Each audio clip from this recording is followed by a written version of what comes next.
Good morning, everybody. Welcome to the Corporate Services and Economic Growth Overview and Scrutiny Committee. It's the 17th of November. So, firstly, apologies for absence and membership. As you'll know, we've got a new member, Paul Isle-Shelvin. Welcome. As of last full council, you're our newest member, so we would do a warm welcome and hope you enjoy your time on the committee. So apologies for absence, Sean?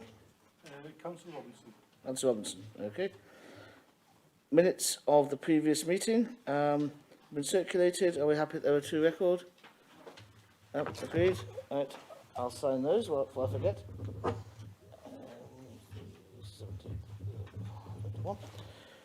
Right, disclosure of members' interests.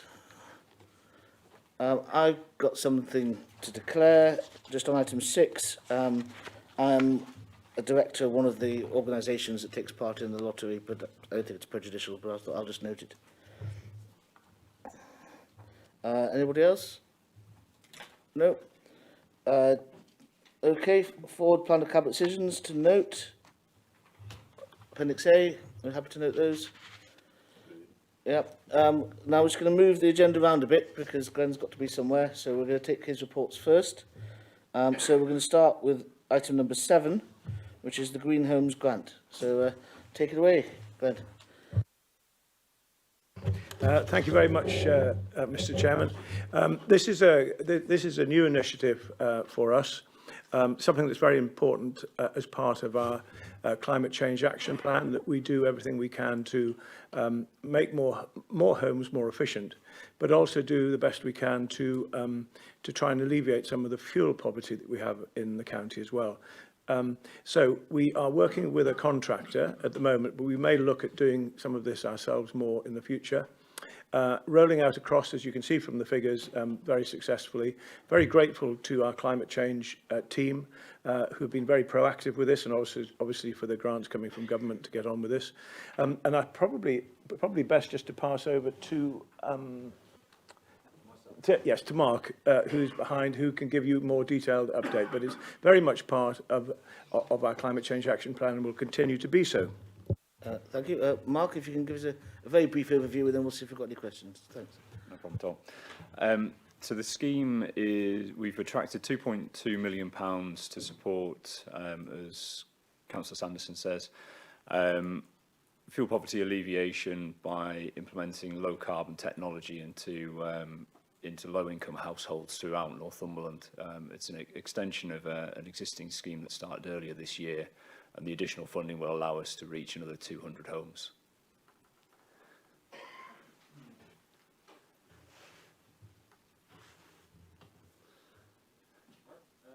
Thank you. That's a very concise overview. Thank you. This is good news. You've got some additional funding. I understand that the process is now being put in place so we can deliver that in a similar way that phase 1 is currently being delivered. I think that's, I understand, rolling out relatively successfully, so stage 2 will hopefully be equally well run. Do we have any particular questions from members on this? No? Oh, that's... Richard, you've got the question, but you can say something. I'm not going to... I obviously won't contribute a question or anything, but I would just like to say, and I know that Glenn touched on it, but a really big thank you to the officer team that works on this, and just to emphasise the progress that's being made in terms of the green agenda and the reduction in terms of our carbon footprint. And people will have seen in recent years we've already reduced our carbon footprint as a county by about 83%, I think it was in the press, and this will allow us to continue to make those strides. Thank you. Right.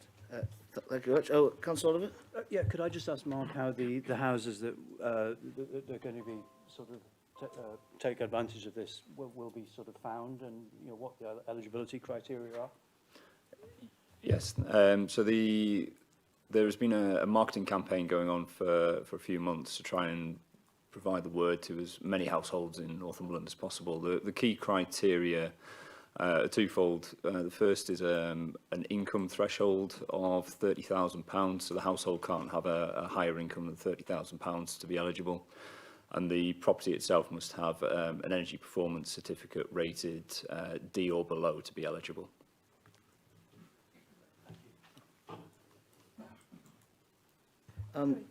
Sorry, Yeah, just page 35, and I welcome Mark's sort of explanation of how they're targeted, but how will you make sure that these go to the most deprived wards? So we've done a number of sort of direct letter drops through households which have used the indices of multiple deprivation to prioritise those wards where we think that A, it would be most needed, and B, the uptake would be most dense in those areas. We've also provided a couple of briefings to councillors for those wards to try and enable a little bit of more kind of personal touch to those residents. So we're trying through a number of different routes, as well as social media and targeted social media campaigns. just sort of out of interest, how much would it take, on average, per house to implement this scheme? What's the cost per house? So there's different technology measures. The cap per house on average is £10,000. So the scheme total capital delivery is £2 million for 200 households. So we're looking at about 200 households, basically. Yes, yeah, exactly. Okay, great. Well, thank you very much for that. Hope you enjoy your first trip back to County Hall for a while. Thank you. Support recommendations for Cabinet? Yep, are we happy to support the recommendations in the report? Yep, great, thank you. Yep.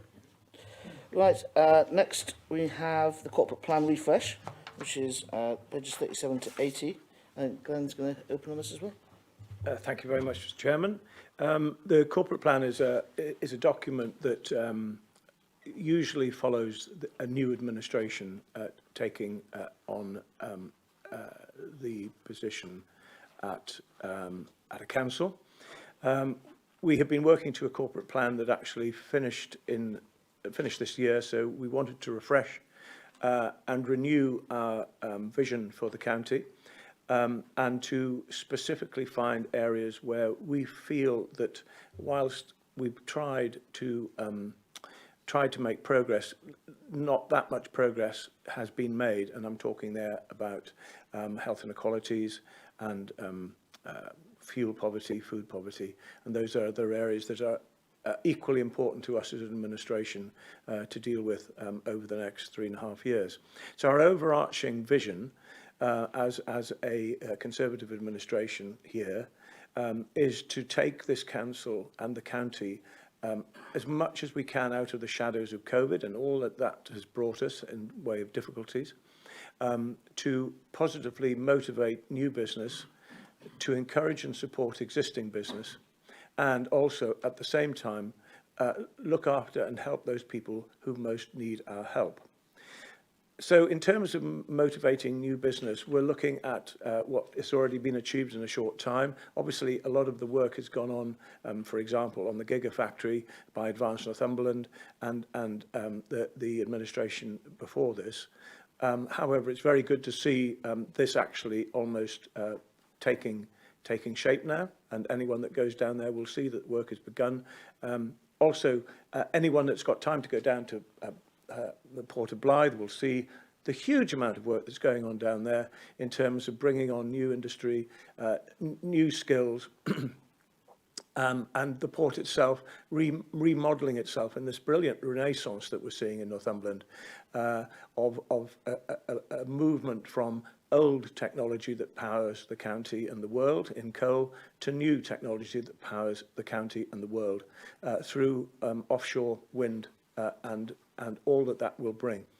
So it's a hugely exciting situation that we're in there. So far as supporting existing business is concerned, for example, we do not wish to introduce car parking charges in town centre car parks that are free. That costs this council a significant amount of money, and it's difficult to maintain that given we are all working on tight budgets. But we feel that that is so important that we encourage people to come to our market towns, to spend money there, rather than being attracted to large shopping malls.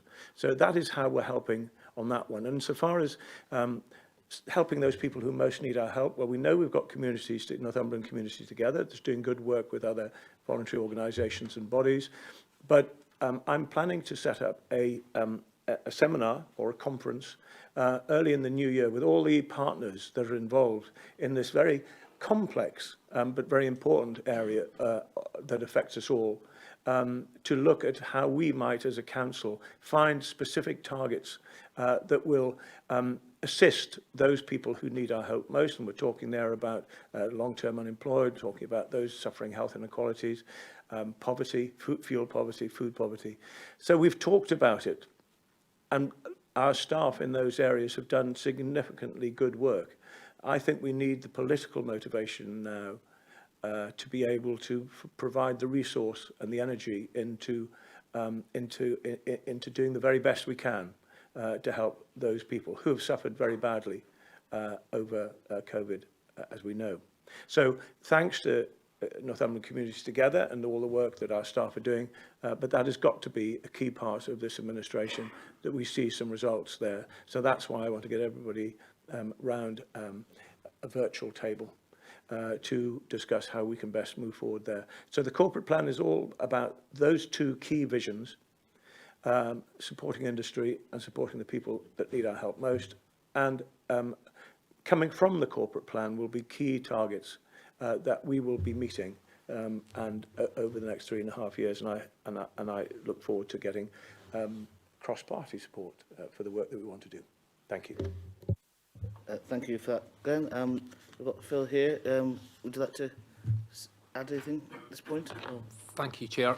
I have nothing to add to Councillor Sanderson's introduction. Thank you. Okay, thanks. So, do we have any questions or observations people would like to make about the plan? Yep, Paul? I mean, let me congratulate whoever wrote this document. Last night I was reading through it. It was an excellent visionary document. In particular, I like the 5 points: thriving, living, learning. They make a very good, rhyming thing, so whoever it is. So my question here is that, are we spending more than previous years? Are we adding more money into this, in realizing this vision, or in terms of finances? That's a good question. We are looking at our budgets at the moment, Mr. Chairman, and we are, for example, looking to earmark specific funds, for example, on affordable housing, which we've already announced, but we will be bringing more detail on that soon. But yes, we will be investing in those services that need investment.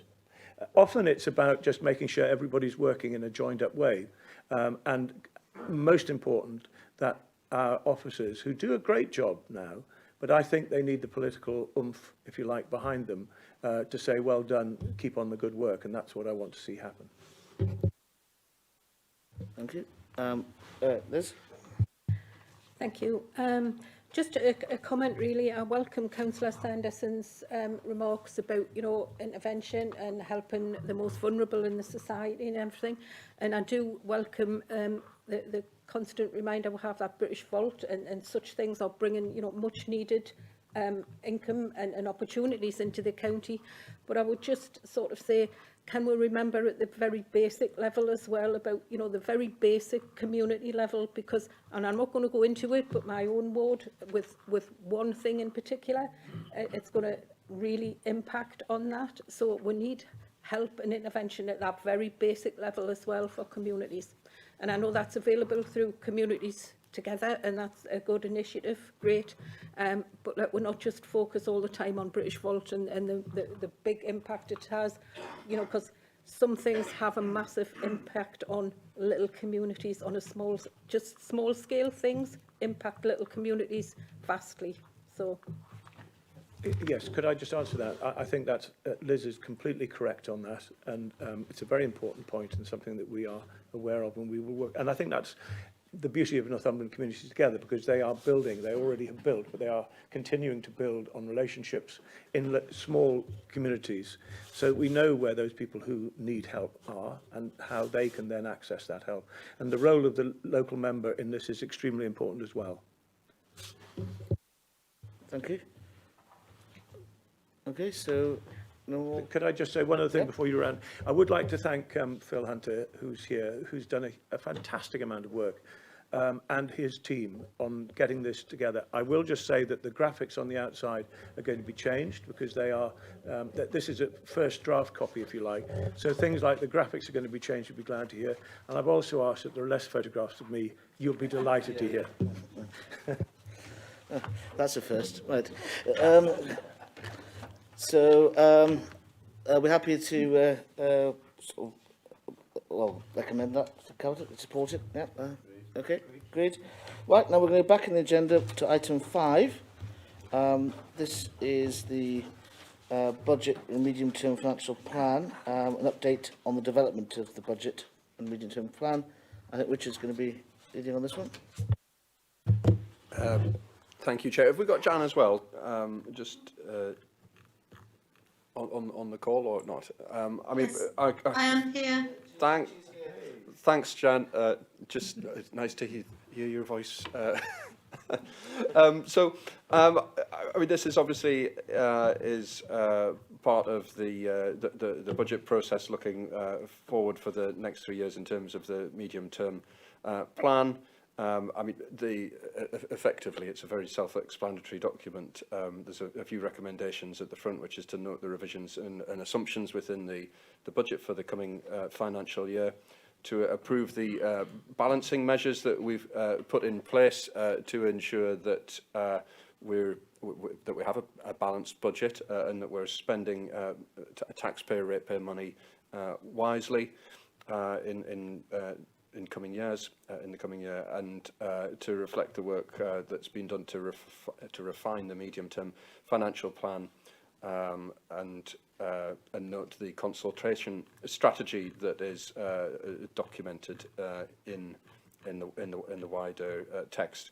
I've not got any particular comment that I want to make, but happy to take questions. I don't know if Jan wants to elaborate on some of the more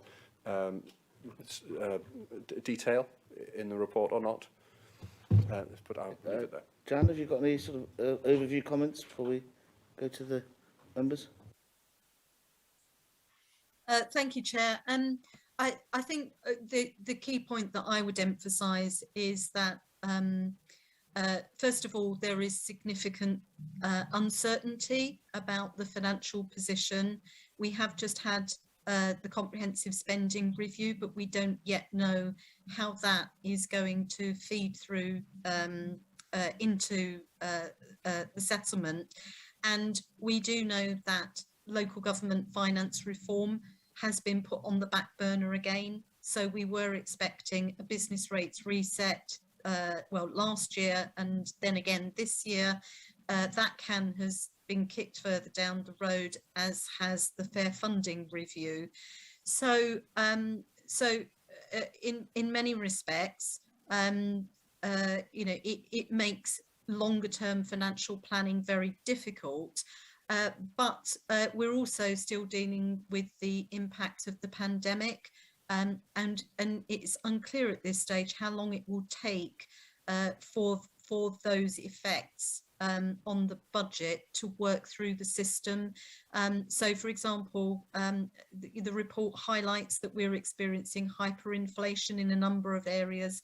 Construction costs have skyrocketed, and that's having a big impact on capital programme delivery and costs. And also, I'm sure all members will be aware of the fact that we've seen massive increases in energy prices, which are also having a significant impact. The other area of uncertainty is around pay awards. We still don't know what the pay award is going to be for this year. The offer of 1.75% from the employers has been rejected. So we're expecting it to be at least 2%. But with inflation increasing, no doubt those inflationary pressures will feed into pay negotiations. So there are lots of issues up in the air. This budget has been constructed to take account of all of that uncertainty, and we are in a position where we have a healthy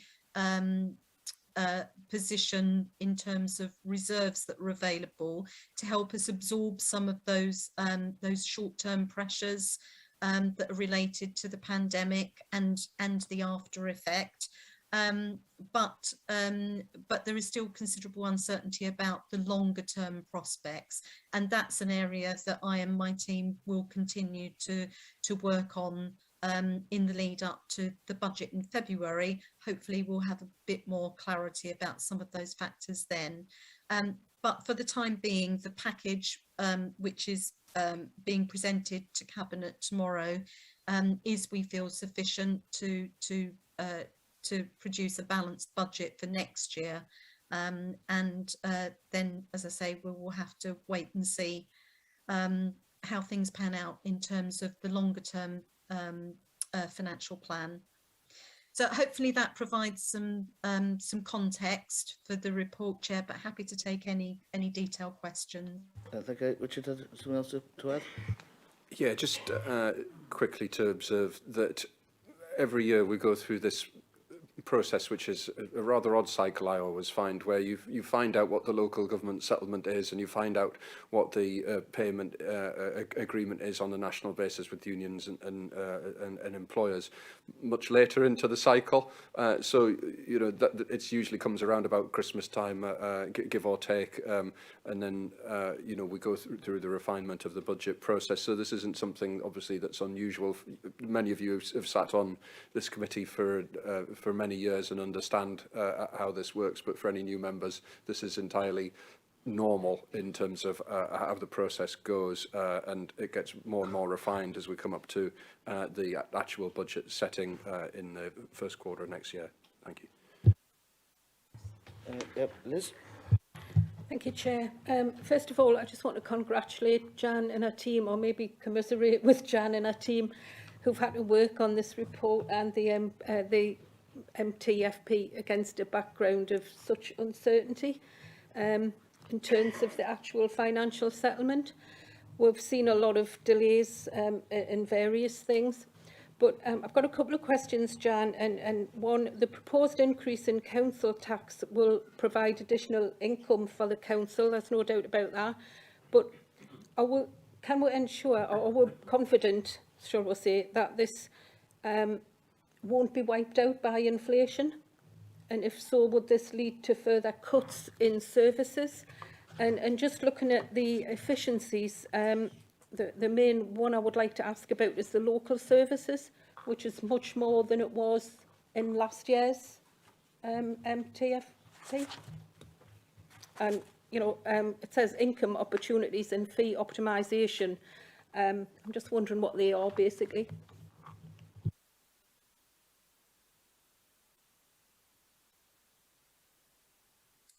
Sorry, Chair, having trouble with my unmute button there. Yeah, so we, you know, we've taken fairly prudent assumptions about inflation, and you know, you're quite right that when you add up all of those, you know, that will pretty much account for the additional revenue that's raised through council tax. So it leaves very little scope for investing then in services. In the short term, I think, you know, because we have been able reserves to cushion the impact of that hyperinflation that I talked, you know, there won't be any service impact, but longer term, you know, I can't give any assurances about the sustainability, you know, of the council's revenue budget, because it's still unclear you know, what the system is going to be that we're working within. What we do know is that the funding which was announced in the comprehensive spending review, and we are still to be distributed across individual councils, will be just about enough to fund the increase in national insurers for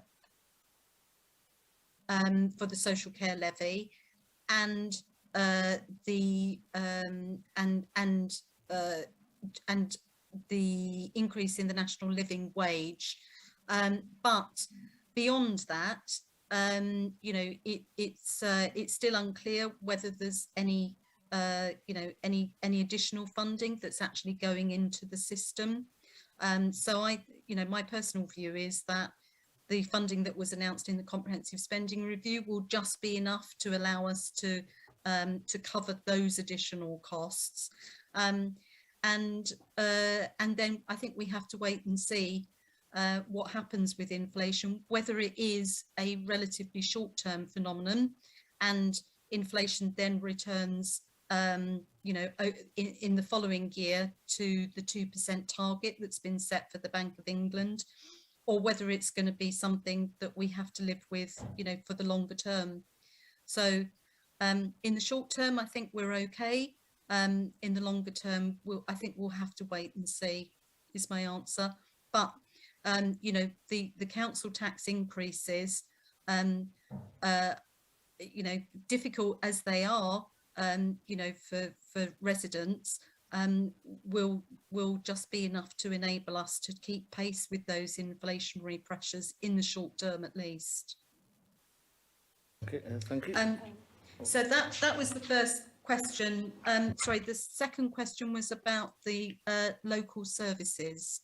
Is that right? You wanted to know about the local services income? So, so within the proposals for local services, there are some proposals around car parking charges, not in town centres, but some of the car parks that are used by tourists. And there are also some proposals around income for waste, so bulky waste, garden waste, trade waste. And there is a very large number which has been included for income from the sale of electricity at the energy from waste plant. That's actually a good example of where we've actually benefited from the increased utility prices, because we're able to sell that energy at a much higher price than we expected. So there will be a short-term benefit to the budget from that higher prices for utilities. So they're the main areas that have been included in local services. Councillor Wallace. Thanks, Chair. Chair, last week at the local area council, we got a report on gully cleaning, and everybody may recall it was raised a number of times by members at full council recently. And I was surprised to hear there was 4 gully cleaners in the whole of Northumberland, 1 in each zone. So I asked the question to the officer, how could we as members help? What help was needed to get these gullies cleaned more frequently? And the answer, surprisingly to me, was not that more machinery, but more boots on the ground, more men. When I look at local services and I hear an explanation of how income is coming out, I read here about savings of 2.248 million. And when I turn the page and I look at human resources on page 21, it says the size of the financial challenge will have an impact on staffing levels across the council. The council will continue to try and mitigate this impact by the management of vacancies and voluntary redundancies. So my question, Chairman, is back to these boots on the ground. Does this actually mean we'll see less boots come the next financial year? Thank you. Can I just take that one, please, Mr. Chairman? Yes. So it's because it's sort of more of a political question than which is fine. I have not heard this, that we need more staff doing gully cleaning. I haven't heard that. I do know that at this time of year in particular, it's very difficult keeping on top of gullies because you normally get a lot of rain and you get all these leaves, which look beautiful when they're on the trees, but are slightly annoying when they block the gullies. So we do have at certain times of the year an issue around that. So I don't know about extra staff being needed. What I can say is that if you look at the local services figures, there is no reduction in the frontline services planned at the moment. I think anyone that travels around the country will know how good Northumberland looks. And I think we all need to say well done to our staff who have continued this good work throughout the most difficult times. I was in, Amble, Berwick, Cornhill, Ashington, despite the issues that we know there are in some places in Ashington. This county looks really clean and tidy. And it's down to the officers and the staff that we've got. And we are not planning to make any cuts in that at all. That's a big call because most councils have cut back on their staffing. A lot of councils have given up their own workforce and put it out to privatisation. When I became the Cabinet Member for Local Services, I said we will not privatise our local services, and we haven't and we won't. So we value our staff, we value this service, and we value the fact that they do such a good job keeping the whole of the county looking as good as it does, whether it's grass cutting, street sweeping, litter picking, emptying the bins, all of that work. And I know Alex will agree with me this because he's an honourable man. He knows that how well we do this work and how much we thank our officers for it. I have no plans at the moment, because as Jan said, we aren't completely sure yet, and this won't be the final version, but it probably there could be last-minute problems that hit us, depending on what government give us in terms of financial settlement. But currently, there are no plans to reduce the frontline services for which we all are most grateful and which we value. Thank you for that clarification. Thank you, Chair. Can I thank the leader for that? It's most reassuring. And I have to say, since Glenn took over the position, his portfolio holder, he's done nothing but bring back examples of the fine work that our staff have done within this authority. And I don't think I know a better advocate of promoting the work that those men done than the leader of this council. Thank you. Thank you. Thank you for your kind words. Councillor Murphy. Yeah, thank you. I just would like to add that women also work for the council as well, just so we remember that. Thank you. Yeah, my question for Jan is that it's a very delicate balancing act, and you are having to look and to a certain extent speculate as to what inflation might be in various areas and build in the vulnerabilities and, make plans on that basis. And I get that this is complex and you have to do this every year. My specific concern relates to in what way you are able to protect us, I guess, against the insane inflationary pressures within energy prices. Councillor Wallace gave the example on one of the committees I was at where Camas Primary School had already spent its full budget before the winter even sets in that they had set aside for heating. We've got so many vehicles on the road that we have to put fuel into. We have buildings like this to maintain as a council, and we're talking about inflationary hikes of something like 50% in certain areas of energy costs, gas, electricity, etc. I'm really concerned as to what impact that might have and to what extent you're able to build in some protection within this plan for those specific inflationary pressures. Thank you. So Jan, about specific inflationary? Yeah, so obviously, through our procurement team, we work closely, with the other North East authorities to manage, some of those key energy contracts, and there is a you know, a continual sort of dialogue that's going on with the North East Purchasing Organisation about how we manage those pressures in the short term. We do have an in-year contingency which allows us to absorb some of those pressures. So if our budget forecasts were wrong, if, for example, we assumed that, you know, utility prices were going to increase by 30% and they actually increased by 60%, and I certainly hope that's not the case, but if that were to happen, we do have an in-year contingency available to us to allow us to absorb that in the short term. I think, you know, the general impression that I have from conversations that I'm having with, you know, with Section 151 officers and procurement officers across the whole of local government is that these pressures are not expected to persist for the longer term. Personally, I think we will end up with utility prices at a significantly higher level than pre-pandemic, but these hyperinflationary pressures, I think, are relatively short term. You know, I can't put a time scale on that, but you know, but I don't think we're expecting you know, to have to continue to pay prices at the current level beyond certainly 2 financial years. But you know, things can change, and I think we just have to keep that under review. But in the short term, you know, we do have mechanisms that allow us to absorb the impact of those things.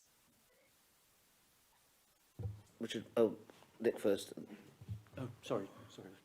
Do you want to go ahead? Thank you. I mean, one thing I was just going to say is, and there's been cross-party support for it, is about trying to de-risk ourselves in terms of the energy that we use, and we are making a transition to being a net zero council. A big part of that involves installing renewable energy, whether it's solar panels, heat pumps, and all of the manner of things across the county to literally insulate us against those external impacts, whether they're caused by the pandemic, by trouble from Russia or wherever it might be being experienced in terms of energy flows and so on. And that can only be obviously to the benefit, and we're grateful of everybody that's gotten behind that from across the council. Nick? Thank you. In the previous report, there's obviously a big emphasis on regeneration and on attracting inward investment and creating new jobs, which obviously will help enormously with the financial position of the council, and that'll help. It'll bring in more business rates. It'll reduce the cost of providing council tax support because more people will be employed and have jobs. So that's really positive. But how do you actually in the budget, how do you actually take account of that and try and sort of second guess the future flow of business rates from all of the inward investment projects and the, you know, forgive me, Liz, if I mentioned British Vault, but the likes of the likes of British Vault coming into the county and basically occupying very large premises and paying business rates. So that's the first question. Second question was on page 16, the pressures, growth and demographic change. It mentions that there's a pressure of an ageing population on adult social care, which is something that's, you know, been a long-term trend. But it also mentions the extra costs of the staff moving over from the NHS. When we scrutinised that, there was, you know, those costs weren't yet known. Are they now known, and will we get the detail of that in the budget proposals that come in January? Jan, are you able to give us a... Yes, Chair. Well, predicting the tax base is always difficult, and particularly when we haven't had a business rates reset for a number of years, and we have a number of for many years now, we've had discount schemes and relief schemes for small businesses, which are often, you know, announced at short notice, and they're only for 1 year. So it is a very complex area. We take a, as you would expect, a relatively prudent approach to forecasting growth in the business rates tax base, and those estimates are, you know, are updated annually as we have more intelligence. But it's an art, not a science, is what I would say. As with a lot of local government sort of financial forecasting and planning. As far as the NHS, the costs associated with the transfer of staff from the NHS Trust are concerned, we have only in the last couple of weeks had all of the details of those staff who wish to transfer back into the local government pension fund, and so we're still finalising those costs, but they will be included in the budget report in February. So you will have that detail, and we expect to have fully bottomed out all of those numbers by the time we come to set the budget. That's great. Thank you very much. Thank you. Do we have any more questions? Oh, Richard? Oh. Thanks, David. Just really to add to that last point, obviously some of the larger potential streams in terms of business rates will come in much later into the medium-term plan. I think the first time that we might see something from British Volt, if they, for example, adhere to their timeline, would be 2023, so it would be the 2024 part of the medium-term plan that we would see something come in, and ultimately for the sake of being a bit nerdy about it, I think it goes to the valuation office. It goes they get the chance to comment on that, and so on and so forth, and that would be the same for every business. I mean, I can share a little bit, and just in terms of, since you're the relevant committee, and I felt that it was almost implied in the question, so I'll answer it anyway. Was the economic performance in the county is considerably stronger than might be anticipated after the economic shocks that we've gone through. So I think there was data released for the last quarter or so just yesterday, which shows the unemployment rate dropping to 4.3% for Northumberland. If you look at the North of Tyne Combined Authority, it's at 5. The North East is at 5.3. And I think for all of England, it's at 4.9. So we're performing, if I understand correctly from officers, better than any benchmark in terms of regionally and compared to the national picture as well. And to just kind of put that into context, the number of people who would have been registered as unemployed has dropped to 8,000 in our county of around about 320 or so thousand people, if I've got my numbers right in terms of the population. Obviously that includes a lot of people who might not be economically active, but that in itself is positive news, and it gives you some indication of what, when some of these big employers like British Volt, like JDR and their cables, and there are a number of others who are looking to locate, such that we're almost going to struggle to, we're going to have to look at employment land and make sure that we've got enough employment land once we've adopted the local plan. You know, a lot of these companies, probably top end, we would be looking at 8,000 people or so being employed in the supply chain and so on. So we're definitely a county that can look forward to a strong economic future, and hopefully we can drive down unemployment still further and have the problems that places like Reading have historically had, where they've got too many jobs and not enough people to do it, to do the work, and that would be a great position for us to end up in the next few years. That's very encouraging. That's very encouraging news. Right, I think, so we're happy to support those recommendations to Cabinet. Yeah, agreed. Thank you. So moving on, next thing is item 6, Northumberland Lottery. Richard, you're doing it. And thank you, then. Thank you, Chair. Just moving to the report on the Northumberland Lottery, which was a scheme that was launched, I think, by Councillor Oliver a number of years ago, and this is an update on how it's been performing. For those of you who maybe aren't aware of quite how it works, tickets are sold and are sold by organisations and community groups and so on. Of the £1 that for your ticket, 50 pence goes to whichever community group it was that sold the ticket, with 10 pence going into the community chest to support worthy causes that apply into that council scheme. The report here gives you a little bit of the detail of how much money has been raised. And so community groups, I think the sum was £48,000 at the year ending March 22. So there's probably a bit more that might come into that yet.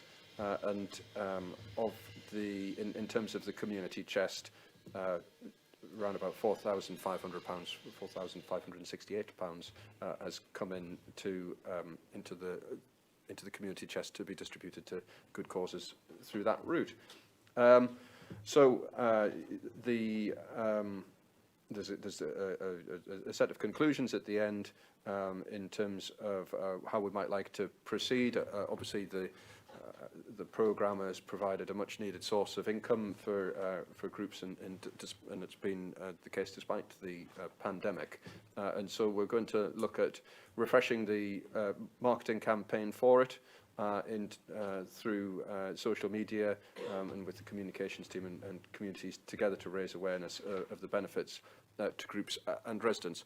And naturally, as you would expect from a responsible council, we would be emphasising that people should always treat gambling and in such ways responsibly, and that they don't overstretch themselves, and that's something that's core to the activity and very important to us.